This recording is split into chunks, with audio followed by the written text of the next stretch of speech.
Hello, my dear friends. Today I'm talking about Jupiter transit in Aries, part 2. As you know, Jupiter transited Aries between May 11, 2022 and October 28.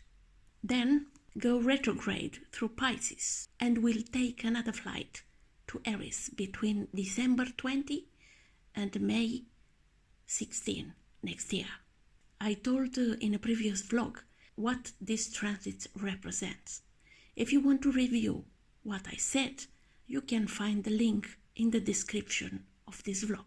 Where Jupiter transits the natal chart, generally speaking, the place where you are putting in the situation to find ways of expansion, development, qualitative leap of life in the domains dominated by the activities of the house transited by Jupiter. Let's take a look at the final ingress chart of the planet Jupiter in Aries to understand the context of these transits and what this transit is used for on a mundane and personal level. In mundane astrology, Jupiter in the 11th house, it's a particularly favorable influence. It denotes democratic legislation and shows the business related to trade, finance and exchange will improve.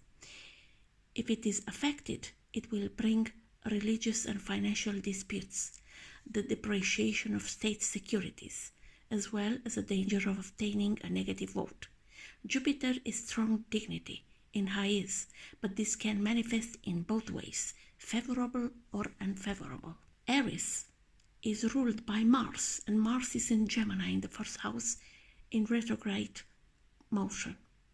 So, this influence of Mars to Jupiter shows that the manifestation of Jupiter will be, in a way or another, influenced by this retrograde of Mars, especially that this Mars is forming a square with Neptune in Pisces.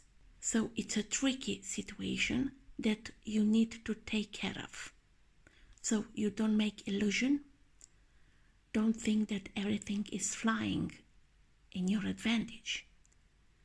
And do not make great decision due to financial, changing life decision until Mars will not come back into direct motion. This will happen after the second part of January 2023. Jupiter expresses the system of values, conventions and beliefs. A strong Jupiter shows wealth, a strong banking system, welfare for the people, good diplomatic relations, an atmosphere of tolerance and optimism. But a weak or ill-aspected Jupiter can show questionable morals, religion beliefs that inhibit general prosperity, religious of other intolerance, and imbalanced import-export balance. As you already know, the situation is not too well when it's about the economic environment. As I said, Mars in Gemini is retrograde in the first house and is ruling the 11th house. And Mars represents the army, police, and generally military force, the vitality and aggressiveness of a nation, from its most benign to its extreme form, the war. In short, internally Mars signifies the forces that maintain order in the state or even lead it, and externally it represents enemies and the opposing side in a war. Mars also shows athletes and generally young and active men. An affected Mars means an expansionist, imperial or colonialist policy, an aggressive collective expression, an internal climate of violence. A strong Mars shows a balanced expression of state power, a competitive but fair climate of fair play.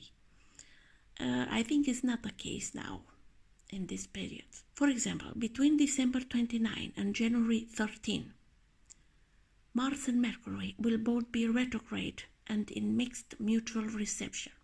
It will be an extremely interesting time because none of them perform but somehow depends on each other. It's an inappropriate situation. So you can find yourself in the middle of absurd situation from which nevertheless extract something useful and interesting. It's a sensitive and a strange period, so don't take great decisions. From January 13, Mars come back to a direct motion. The changes we've been working on are taking final shape, whether or not you are completely happy with the result. On the other hand, you are pushed to close a previous chapter in order to start another, from different premises, with a different vision and manner of action. So it's a change of mindset also. You screen the trusted people, if and with whom you associate, the positions of collaboration, and it turns. On March 15, the last square with Neptune is perfected. This time both planets are in direct motion. Like a movie, it plays out the moments when you deluded yourself, nurtured unrealistic hopes, and believed in something great that turned out to be illusory. The Mars-Neptune square selects from the multitude of promises and enhances creativity, inspiration, qualities that you will put at the service of future actions. However, Mars and Neptune can very quickly unbalance thinking toward passionate, fanatical ideas or towards a parallel reality in which those who cannot cope with painful events in their lives take refuge.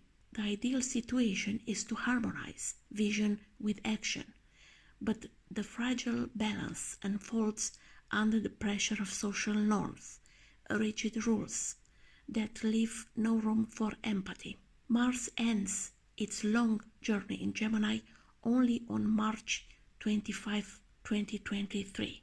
As I said before, this Jupiter in Aries, it's a chance of new beginning in a field that you can discover in the chart, in your natal chart, in the house where Jupiter will transit. So take a look in your natal chart and comment below your opinion how this Jupiter will help you to go forward. Until next time, I wish you all the best. Bye bye.